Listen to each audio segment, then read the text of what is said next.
Thanks for watching Endgame Economics. If you enjoyed this video, hit subscribe. It's completely free for you, and it helps us continue making more videos like this. Welcome to this explainer. Today, we're diving into the beautiful, globally beloved facade of Thailand, and we're going to peel back the layers to reveal a surprisingly fragile economic reality. Seriously, if you think you know the story of this incredible nation, well, prepare to have your perspective completely shifted. Picture that vibrant, romanticized version of Thailand we all know. You're sitting in a rooftop bar in Bangkok, sipping a mojito as the sun sets right over the Grand Palace. Down below, Lamborghinis are just idling next to motorbike taxis. It's a hospitality powerhouse, right? Pulling in roughly 35 million visitors a year and operating as the undisputed Detroit of Asia for manufacturing. By all outward appearances, it's an absolute economic juggernaut. But here is the brutal reality shattering that illusion. In 2025, Thailand's economy grew a dismal 2.4%. That makes it the slowest growing economy in all of ASEAN. It's falling behind even Cambodia and the Philippines. So while those gleaming skyscrapers project massive wealth, the underlying engine of the country is quietly seizing up. Section 1. The Middle Income Trap. So how did this happen? Why is this regional powerhouse stalling out? Well, Thailand is suffering from a textbook case of what economists call the middle income trap. See, decades ago, Thailand successfully moved people from rice paddies to factories and grew incredibly rapidly. But eventually, that cheap labor strategy, it runs out of steam. To keep growing, you need high-level education and robust innovation. Because Thailand's systems just weren't ready, the country is now stuck at a developing world income of about $6,500 per capita.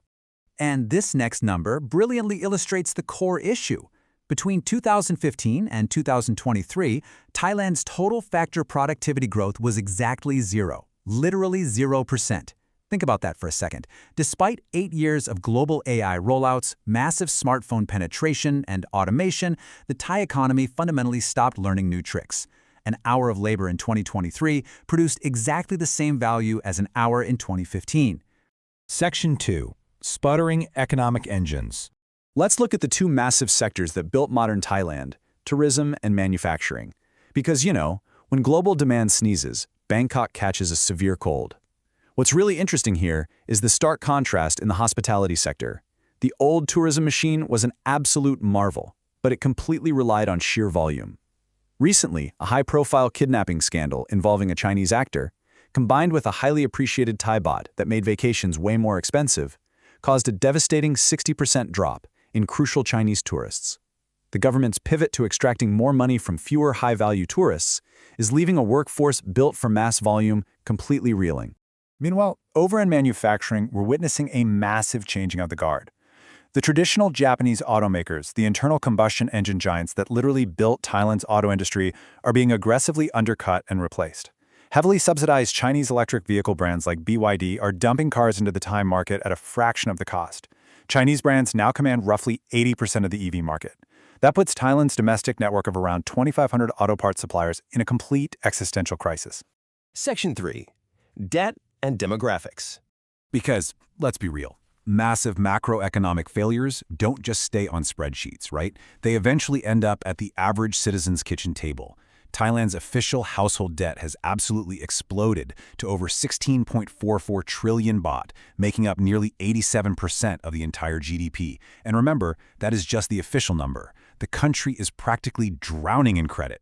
To anchor this to reality, let's look at an average Thai factory worker. They aren't borrowing to build wealth or buy a home or start a business. Because their wages have been totally flat for 2 decades, they're juggling multiple predatory loans. We're talking 28% personal finance loans and 10% monthly informal loan shark debt, just to put food on the table and pay for medical bills. This is entirely non-productive debt, and it effectively chains down consumer spending. Now, compounding this massive debt trap is a terrifying demographic time bomb. Thailand's fertility rate has collapsed to just 1.0 children per woman. That is lower than Japan. It means the country actually shrank by about 143,000 people in a single year. The crucial point here is this comparison. Lots of Asian nations have faced falling birth rates, sure, but look at the difference. South Korea hit a 1.0 fertility rate after it became a rich nation with a $35,000 GDP per capita and the wealth to actually support its aging population. Thailand, they're the first country in human history to hit this ultra-low fertility while still being a developing economy, stuck at that $6,500 mark. Simply put, they're getting old before they get rich. Section 4. The shadow economy. To understand the full, complex picture of how this country actually functions day to day, we have to look off the books at the invisible forces keeping Thailand afloat. You might be shocked to learn that nearly 40% of Thailand's actual economic activity is entirely undocumented and untaxed. It's a massive parallel economy operating purely in cash, gold, and crypto, completely invisible to the official data. This shadow economy includes the whole shebang: unregistered street food vendors, multi-billion-dollar underground casinos, off-the-books migrant labor from neighboring countries, and incredibly complex foreign nominee property structures. Now, while this informal sector acts as a shock absorber that keeps official unemployment low, the severe downside is that it completely starves the government of vital tax revenue. They're currently only collecting about 16% of GDP, which is desperately needed to fund pensions and healthcare for their rapidly aging society. Section 5. Politics and trade wars.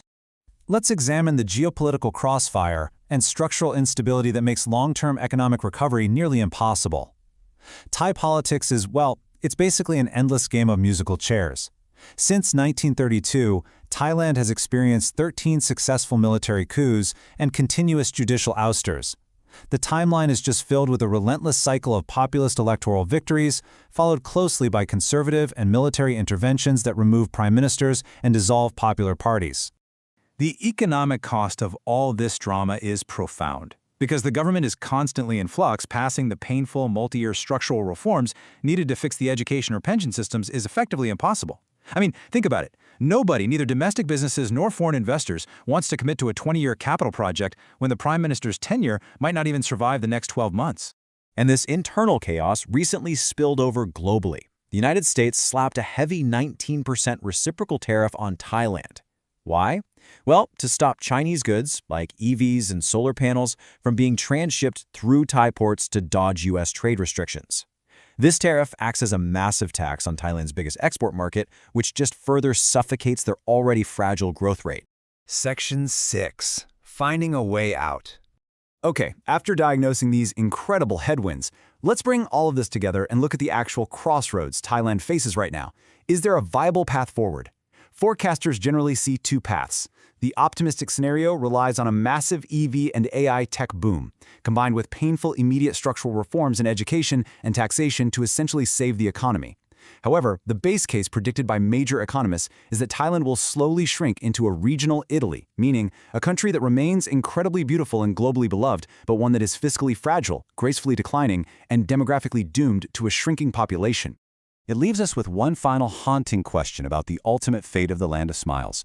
Will they break the trap and become a wealthy Asian tiger, or are they destined to become a beautiful, aging museum of what could have been? The clock is absolutely ticking, and I hope this explainer helped you see the complex, fascinating reality operating just behind the facade.